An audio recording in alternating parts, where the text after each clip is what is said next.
Gaëtan Gassian de Clérambault, l'automatisme mental. Ce n'est pas la ressemblance du délire avec le psychisme du sujet qui est morbide, mais le mécanisme qui met en œuvre telle ou telle portion du sujet. Clérambault, de style inimitable, a été malgré tout imité par ses élèves. Dernier représentant de l'illustre lignée des grands aliénistes, aspect novateur de son œuvre. Il a décelé la passion morbide chez les kleptomanes hystériques. Après son suicide, on évoqua sa conduite sexuelle de donjuanisme et d'homosexualité. Sa carrière de 1905 à 1934 à l'infirmerie de la préfecture de police de Paris, localisée à l'île de la Cité.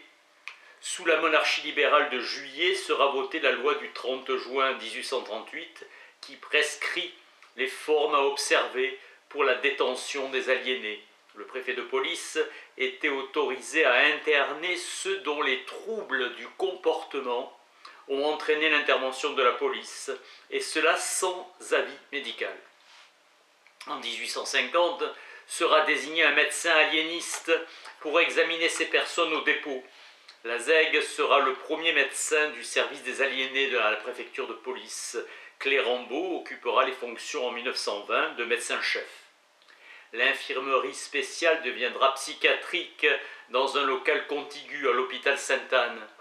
Ce lieu a marqué sa pratique et son enseignement.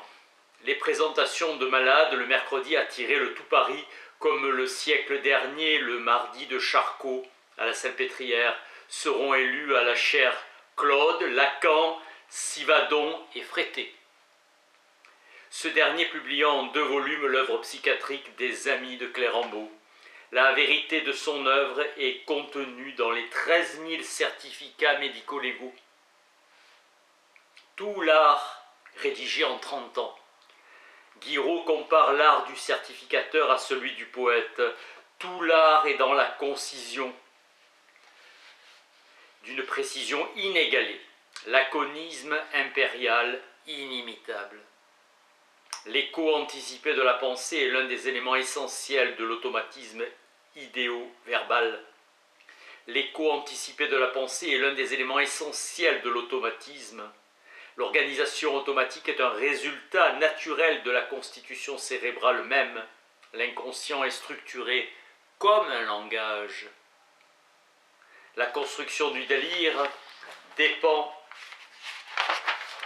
des aptitudes imaginatives et interprétatives du sujet, cette partie du moi scindé qui tente d'expliquer raisonnablement l'inexplicable. La construction explicative dépendant de la culture. Le délire n'est que la réaction obligatoire d'un intellect raisonnant. Seule une activité interprétative fera du malade un persécuté. Travail imaginatif et optimisme sont associés dans les délires. Le degré de systématisation du délire est fonction des qualités intellectuelles préexistantes. Le délire de persécution est le stade avancé d'une psychose. L'automatisme mental est un syndrome. Délire de mysticisme, de grandeur, de persécution ou de possession ont pour point de départ un processus unique. Le sentiment de possession se manifeste chez les maniaques. Les non-sens sont les phénomènes initiaux de l'automatisme mental. Le persécuté est susceptible de confiance et de tolérance. Le persécuté halluciné n'est pas un paranoïaque. L'altération se fait par les idées absurdes et les dégradations affectives. Les sujets ont une excitation euphorique. Des états passionnels peuvent intervenir comme la jalousie et survenir sur le terrain paranoïaque. L'hallucination décèle une atteinte sensorielle. Les psychoses sont des processus mécaniques extraconscients. La psychose est de nature mécanique.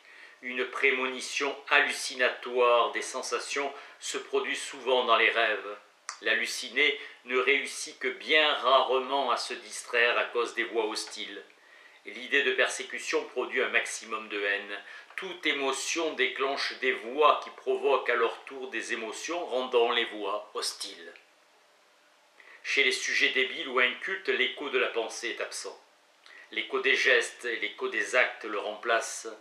La personnalité intervient dans la psychose inconsciemment et lui fournissent la tendance.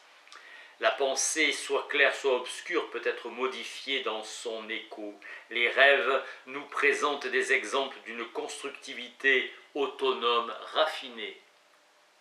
Les interlocuteurs nous étonnent par leurs remarques psychologiques, leur dialectique toujours supérieure à la nôtre, ou par des inventions saugrenues mais ingénieuses. La tendance hostile reflète un sentiment de défense.